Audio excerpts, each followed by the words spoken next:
Salmos 32, versículo 9, nos fala assim: Não sejais como o cavalo, nem como a mula, que não tem entendimento, cuja boca precisa de cabresto e freio, para que se não atirem a ti.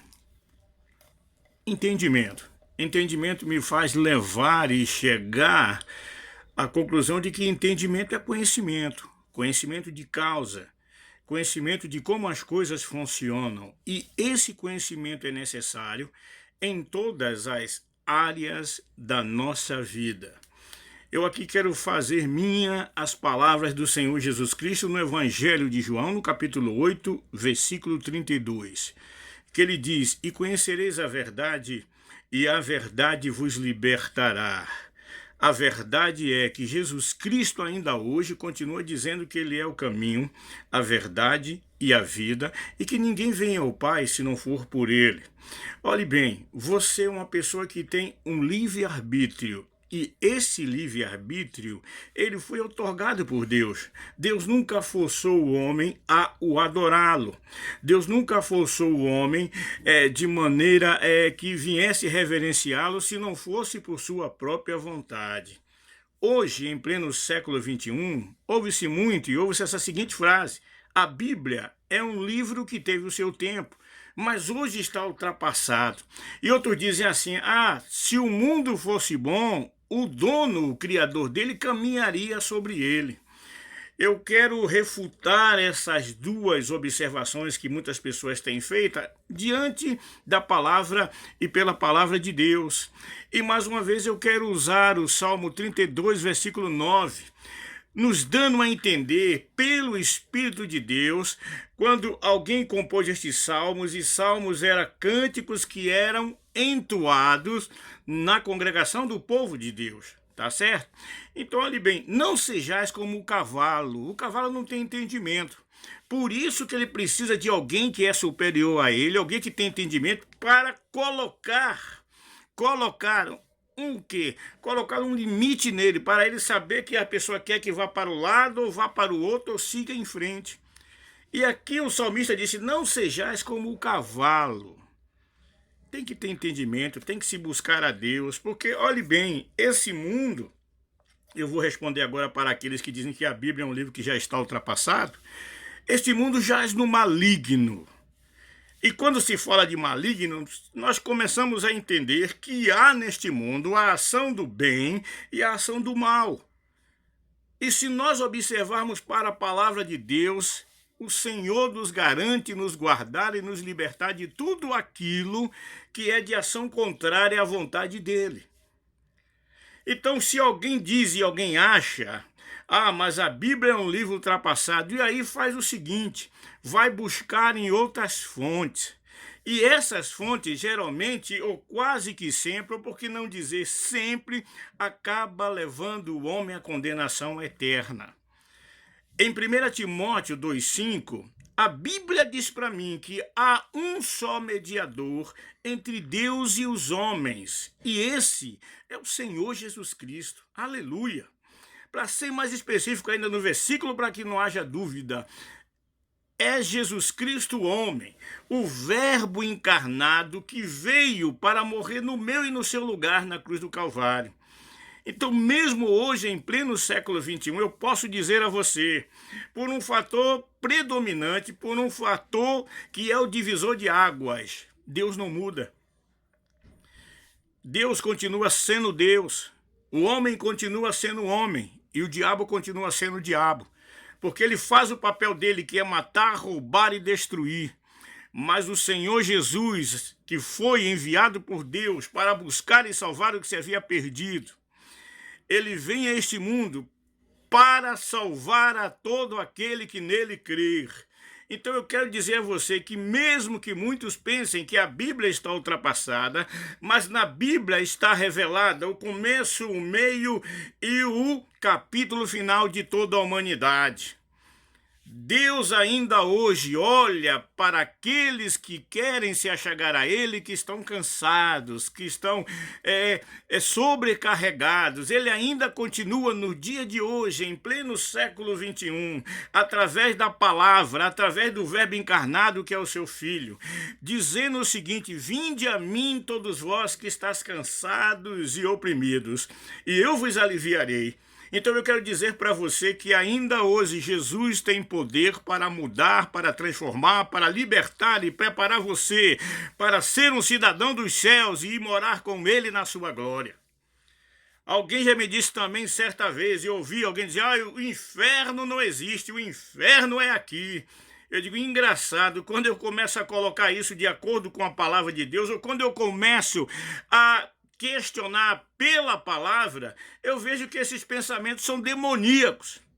Porque, em primeiro, a Bíblia nos diz no capítulo 25, versículo 41, se não me falha a memória, mas do Evangelho de Mateus, que o inferno foi preparado para o diabo e seus anjos. E agora aqui eu quero complementar. Tem muita gente que está indo para lá todos os dias porque lhe falta conhecimento. E aqui é o conhecimento de Deus, e mais uma vez eu volto a encaixar com o Salmo 32. A Bíblia ainda está dizendo: não sejais como o cavalo que não tem entendimento, gente. É preciso que os seus olhos sejam abertos. E se você quer realmente ter coragem de conhecer a verdade, abra os seus olhos e acredite no que a Bíblia diz, porque ainda hoje Deus continua sendo Deus. O homem continua sendo o pecador, o homem pecador, mas que pode ser lavado, transformado, redimido pelo sangue de Jesus Cristo vertido lá na cruz. Essa é a nossa garantia. Na cruz do Calvário ele nos deu a vitória. Na cruz do Calvário ele resgatou a todo aquele que estava condenado a passar a eternidade longe do seu Senhor.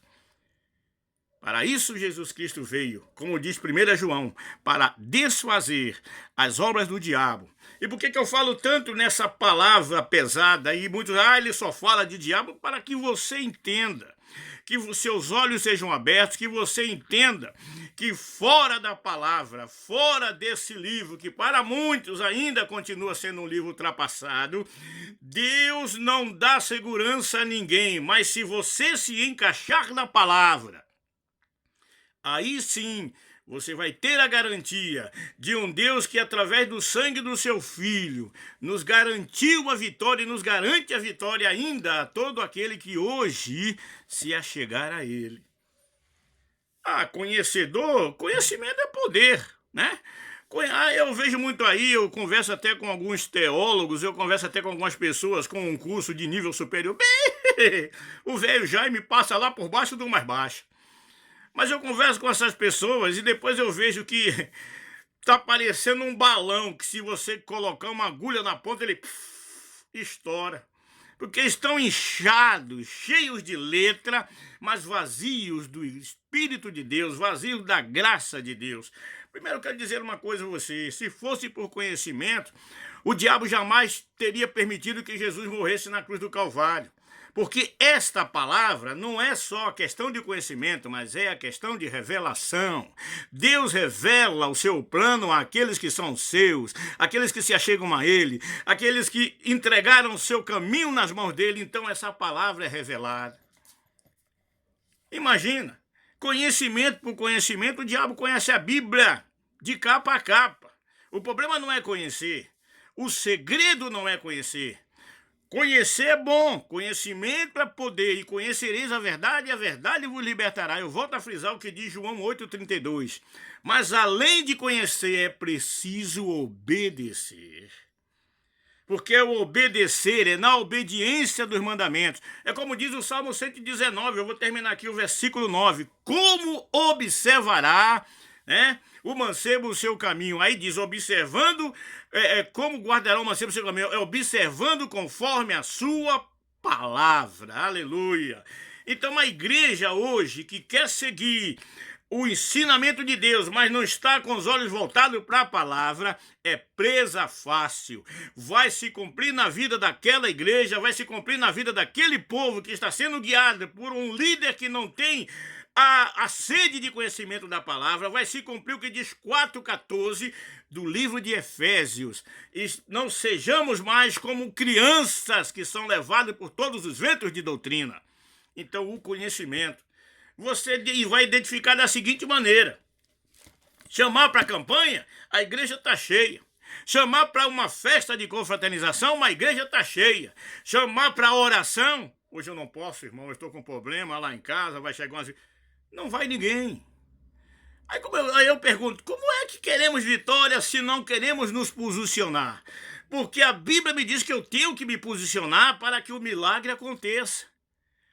É como está escrito lá em Ezequiel 22:30, que Deus, antes de destruir a cidade, estava procurando alguém que estivesse sobre a brecha daquela cidade, para que aquela cidade não fosse destruída. Ele procurou e não achou ninguém. A cidade muitas vezes é o nosso lar. Você quer a salvação no seu lar, mas você não está orando por isso. Eu oro lá na igreja, e a sua vida? Tem sido uma vida de oração? Tem sido uma vida diante do altar? Tem sido uma vida de santificação? Porque aquele que está em Cristo, nova criatura é, nos diz a palavra. As coisas velhas se passaram, eis que tudo se fez novo. E se nós andamos em novidade de vida, a nossa conduta tem que ser diferente daquilo que fazíamos no passado. Porque senão vamos trocar ser por meia dúzia, e é isso que muitos têm feito. Tem trocado Jesus Cristo pensando que Jesus Cristo é religião. Eu sempre digo isso: você troca de religião, você troca de sistema. Você aceita Jesus Cristo, você troca de vida, aleluia. Porque esta é a promessa que ele nos fez, a vida eterna. Amém? Irmãos, eu vou parar por aqui para não ficar muito alongado, mas desde já eu agradeço a você pela sua atenção, pela sua participação, e como sempre eu peço, se você puder, compartilhe conosco, nos ajude nessa empreitada de levarmos esta palavra de vida. Eu não estou aqui pregando religião nem placas de igreja, estou falando a você que há salvação, há vida, e vida é abundante na pessoa de nosso Senhor e Salvador Jesus Cristo, se nós o aceitarmos como Senhor em nossa vida, tá? Quanto ao mais, fica na paz, porque o resto a gente corre atrás em nome de Jesus. Amém. A graça é de Deus. Até a próxima.